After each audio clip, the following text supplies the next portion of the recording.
next month and a half. Right जी, so here we go. ये हमारी recording अब स्टार्ट हो चुकी है। I make the recordings available either right after the class और आफ्टर सहरी टाइम, क्योंकि काफ़ी टाइम लगता है अपलोड होने में। तो simply my point here is कि आज की क्लास में सीआई के जो जोनल मैनेजर्स हैं, उन्होंने हमसे शेयर की थी कुछ skills exercises, very well designed to help you with many concepts, formulas, graph labelling, evaluation. आखिरी वाला जो टॉपिक होगा वो इवैल्यूएशन होगा, जिसमें बच्चे स्कोर लूज करते हैं। So just pay a lot of attention. Any questions please do not hesitate. अब जरा ट्रैफिक हमारा कम हो गया है, तो I am going to make a start now and I will start with, बच्चे दोनों क्लासेस अटेंड करनी है, A1 वालों ने भी और A2 वालों ने भी। So after this class I will give like a 5 minutes break and will start the second, ताकि आप लोग भी जरा टाइम पे सो सको। चलें जी, बस ये आखिरी 2-3 बच्चे मैं एंटर कर लूँ जी। अस्सलाम वालेकुम Yahya and Aiza Jamshed. Let's move on to the skills exercises document. ये मैंने स्पेशली आपके लिए शेयर किया है तमाम एग्जाम प्रैक्टिस ग्रुप्स में, ताकि किसी स्कूल के बच्चों को इसको एक्सेस करने में मसला ना हो। अब माय रिक्वेस्ट कि आज रात ही अगर आप नहीं भी इनको सॉल्व करते, पेपर्स वगैरह चल रहे हैं वटेवर, खोल लीजिएगा, ताकि ये ना हो कि डॉक्यूमेंट 2-4 दिनों में एक्सपायर कर जाए। तो इसको खोल के कहीं सेव करके रख लें, जैसे मैंने अपने डॉक्यूमेंट्स में इसको स्पेशल सेव किया हुआ है, ताकि जब भी हम चाहें हम यहाँ से एक्सेस कर सकें। राइट जी, I have not been able to greet a lot of students. Happy to see Mohammad bin Saqib. बेटे आपने अटेंड करनी है classes. You are one of my star students and I want you to perform up to your level. Even an A will be low for you. ठीक है, तो आपने ए या ए star कम से कम अटेम्प्ट करना है अपना। तो अब मैं बेटे जल्दी से, मैंने कुछ गलत खोल दिया शायद। Yes, I go to past paper solutions AS, और इसमें मैंने ये तीनों फाइल्स रखी हुई हैं। पहली फाइल मैं खोल रहा हूँ and I am very hopeful कि by the end of this class पहली फाइल कंप्लीट होने के करीब होगी, और फिर हम दूसरी फाइल करेंगे दूसरी क्लास में, और कल स्किल्स एक्सरसाइजेस का तीसरा राउंड, और हमारा ये बहुत सारा सिलेबस हो जाएगा। A2 वाले बच्चे जो सिर्फ A2 के लिए जा रहे हैं, दे विल फाइंड कि यार ये तो बहुत कुछ पहले किया हुआ है, तो दोबारा क्यों हो रहा है। But I am telling you, बहुत एक्सपेक्टेड होता है A2 के पेपर्स में, कंपोजिट पेपर्स में। वो एक्सपेक्ट करते हैं कि आपको A1 का कंटेंट आना चाहिए। तो इट्स नॉट लाइक कि आप इससे कुछ नुकसान हो रहा है, आपको फायदा ही हो रहा है। कई MCQs इलास्टिसिटीज बेस्ड होते हैं, स्पेशली PED बेस्ड, तो ये सब रिवीजन आपको फायदा देगी। अब जी, पहला step, knowledge and understanding assessment objective 1, की terms and definition, economic terms. इसकी एक वर्कशीट उन्होंने हमें बना के भेजी है। आई वुड से आप सब बच्चे इन वर्कशीट्स को फिल करें। जैसे एब्सोल्यूट पॉवर्टी, रिलेटिव पॉवर्टी, ये A2 का टॉपिक है। इससे क्या मुराद है, अपनी नॉलेज लिखें पेंसिल से। फिर नीचे इसके सॉल्यूशंस हैं, जहां से मैं आपको भी करा रहा हूं, फिर इसको फिल कीजिए। राइट, सो देखो कितनी डेफिनेशंस आपको यहाँ पे, कई टर्म्स वो क्लैरिफाई करवा रहे हैं, and this is from CI. So एक मार्क भी नहीं कटेगा अगर आप लोग ये वाली डेफिनेशंस और मेथड यूज करेंगे एक्सप्लेन करने का इन टर्म्स को। Very happy with the attendance जी, मेरी तवक्को से ज़्यादा बच्चे आए हैं, बट ये शुरू का चार्म होता है, बाद में बच्चे ज़रा लूज कर जाते हैं charm. Don't do that, keep attending. तो let's start with unit skills exercises 1। हम नॉलेज एंड अंडरस्टैंडिंग को टारगेट कर रहे हैं और पहली टर्म्स को देख रहे हैं। अब कई होंगी जी A2 की, कई खाली AS की।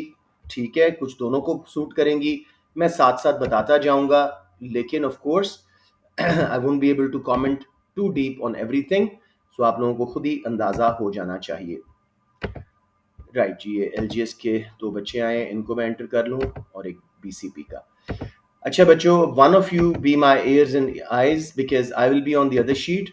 अगर कोई बच्चे क्यू में हैं, मुझे आवाज़ नहीं आई क्योंकि मैं बोल रहा हूँगा, one of you please let me know कि कोई बच्चे वेट कर रहे हैं। लेट्स से जोरेज, आप बता दें, या मासिल, यू आर वेरी एक्टिव, आप बता दीजिएगा। ठीक है, वन ऑफ यू। ठीक है, तो लेट्स स्टार्ट जी, let's start with the class now. ये क्या कह रहे हैं, 10:30। अच्छा, इनको मैं कर दूं।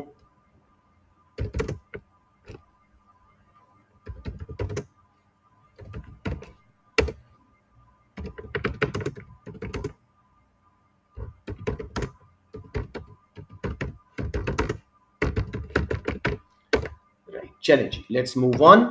ये हमारे पास आ गया जी हमारी डॉक्यूमेंट। Let's start. ये absolute and relative poverty mainly A2 का मैक्रो का टर्म है, लेकिन समझ लेते हैं अगर एएस वाले बच्चे भी यूज करते हैं किसी एसए में तो अच्छा इंप्रेशन पड़ेगा। एब्सोल्यूट पॉवर्टी जैसे नाम बता रहा है is when a person does not have enough money to afford basic necessities. In other words, अगर $2 से कम आपकी डेली की इनकम है यानी तकरीबन ₹550, तो यू आर एब्सोल्युटली पुअर। तो ये है जी एब्सोल्यूट पॉवर्टी का कॉन्सेप्ट। अब एक बच्चा फिजा अहमद, राइट जी। So this is absolute poverty. A2 का है लेकिन A1 के बच्चे भी इसको यूज कर सकते हैं। So what is absolute poverty? When a person does not have enough money to afford basic necessities according to World Bank and United Nations. अगर $2 से कम आप डेली अर्न कर रहे हैं तो you are absolutely poor. Relative poverty, on the other hand, is a comparative term. It's compared to someone else. अब ये कुछ बच्चे आ रहे हैं जिनको मैं एडमिट कर दूं। जी बड़े श्योर।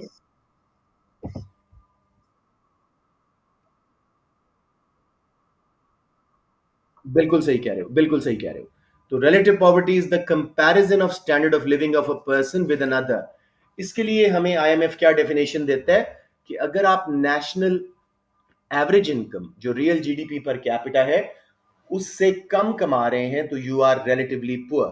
जैसे पाकिस्तान का रियल जीडीपी पर कैपिटा, अब जो फिगर मुझे याद है शायद कुछ साल पहले का $3,400 था। तो अगर उससे कम पर ईयर कोई बंदा पाकिस्तान में कमा रहा है तो वो रिलेटिवली पुअर है। और एब्सोल्युटली पुअर जब वो बेसिक नेसेसिटीज भी अफोर्ड नहीं कर पा रहा, वो है absolutely poor. I am sure everybody understands it. बहुत सिंपल सा कॉन्सेप्ट था। अब ये actual and production potential, actual production and production potential, ये दोनों ग्रुप्स के लिए लाजमी है। A1 A2 के लिए actual production can be raised by utilizing already available resources, or graphically it can be shown by a movement from inside PPC towards a point on PPC। इसको दूसरे वर्ड्स में हम एक्चुअल ग्रोथ बोलते हैं जो कि शॉर्ट रन का phenomena है। सो what is actual production? This is when we're producing at a certain level of output in a country या in a firm। PPC के अंदर कोई पॉइंट होगा और when we move towards PPC इसको actual growth बोलेंगे। This is called actual production level। फिर है जी production potential। Potential output rises when quantity or quality of resources improves। Technology बेहतर हो गई है, लेबर बाहर से आ गई है, उनको आपने ट्रेनिंग कर दी है लोकल लेबर को। Graphically, it's shown by a rightward shift in PPC or the long run aggregate supply curve। I'm sure ये आप सबको समझ हो गया होगा। बेसिकली ये actual growth and potential growth की बात कर रहे हैं। किसी बच्चे को यहाँ प्रॉब्लम या कौन सा वाला, एक्चुअल या पोटेंशियल?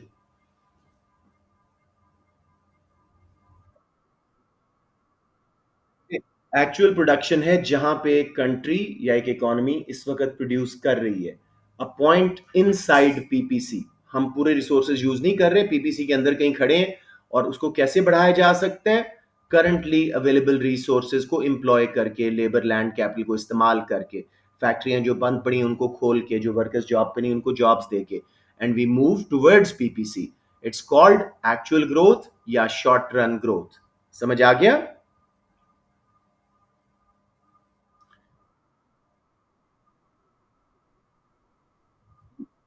वो वाला।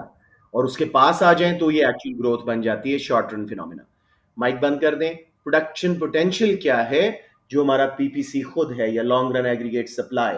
और इसको बढ़ाने का तरीका क्या है? क्वांटिटी या क्वालिटी ऑफ रिसोर्सेज इंप्रूव हो, education and training, immigration of skilled labour या इन्वेस्टमेंट मोर देन डेप्रिसिएशन वगैरह। पीपीसी शिफ्टिंग फैक्टर्स, राइट जी। ये लॉन्ग रन में होता है। अब बेटे हम या क्लियर हो, आगे मूव कर जाऊं? ओके जी। अब दो इनडायरेक्ट टैक्स की टाइप्स, एड वैलोरम, स्पेसिफिक। आप लोग ये एएस में भी पढ़ते और A2 में भी, एफिशिएंसी के अंदर हमने इसको दोबारा डिस्कस किया था। एड वैलोरम टैक्स क्या है जी? It's based on the value of the product. For example 15% of the price. The higher the price of the product the higher will be the tax amount per unit. इससे जब supply curve left पे shift होता है, अभी भी मैं LGS के papers check कर रहा था, इनडायरेक्ट टैक्स का क्वेश्चन था और बच्चों ने डिमांड कर्व शिफ्ट किया हुआ था लेफ्ट पे। Indirect tax is a supply factor. Left पे शिफ्ट करते हैं सप्लाई को बिकॉज कॉस्ट ऑफ प्रोडक्शन बढ़ रही होती है, पूरा चैप्टर किया हुआ उसके ऊपर। एड वलोरम टैक्स क्या है जी? It is a specific percentage of the price of the product. ठीक हो गया? यानी कि सॉरी, एक बच्चे को मैं एंटर कर लूं। अम,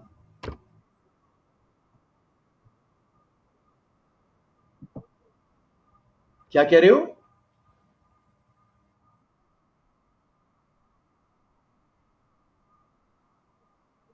ओके ओके। नहीं, वो मैं नहीं करूंगा, इसमें बहुत कुछ बच्चे शेयर कर देते हैं, आप बाहर, कोई मसला नहीं, मैं मैनेज करता रहूंगा। Right ji, ad valorem tax it is when the tax is based on the value of the product। मसलन आपने कोई गाड़ी इंपोर्ट की, 15% टैक्स है उसका, जो भी उसकी प्राइस थी उसका 15%, तो इससे supply curve non parallel shift होगा। जितनी महंगी चीज इंपोर्ट करोगे उतनी कॉस्ट ज्यादा बढ़ेगी और सप्लाई कर्व दोनों का डिस्टेंस बढ़ता जाएगा शिफ्ट के बाद। ठीक हो गया?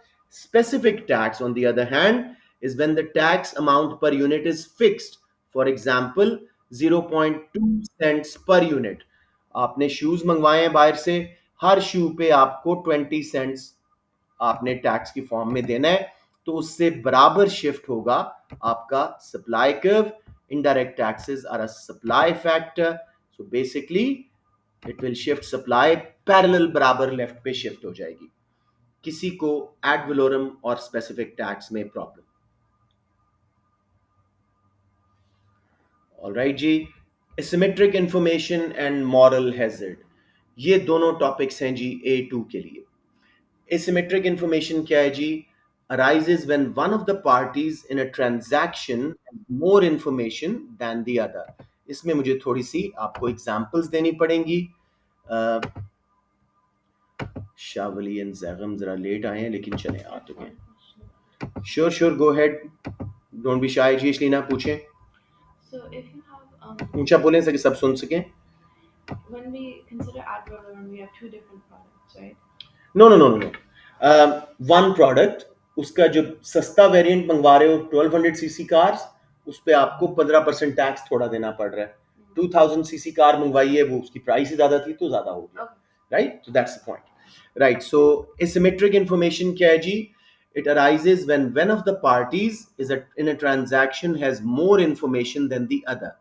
For example, a seller probably knows more about the quality of his used car than the potential buyer, and a person buying insurance is probably more aware of his own health issues than the insurance company जो उसको ensure कर रही है।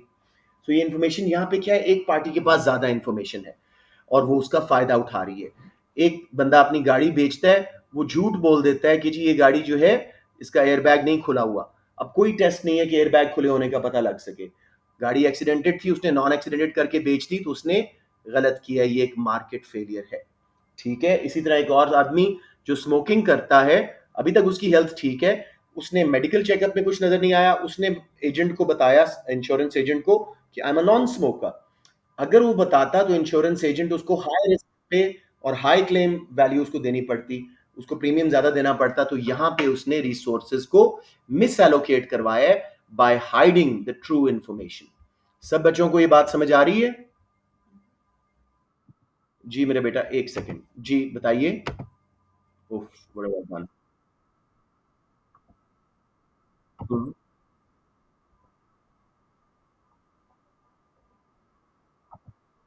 अच्छा बेटे, आपने क्योंकि market failure नहीं पढ़ा हुआ तो इसलिए आपको थोड़ा सा ये कुछ मेरा कंप्यूटर कुछ अजीब ही बातें कर रहा है। Let me first sort this out. के कुछ करें बेटे, जल्दी से बंद कर दो और I want to go to my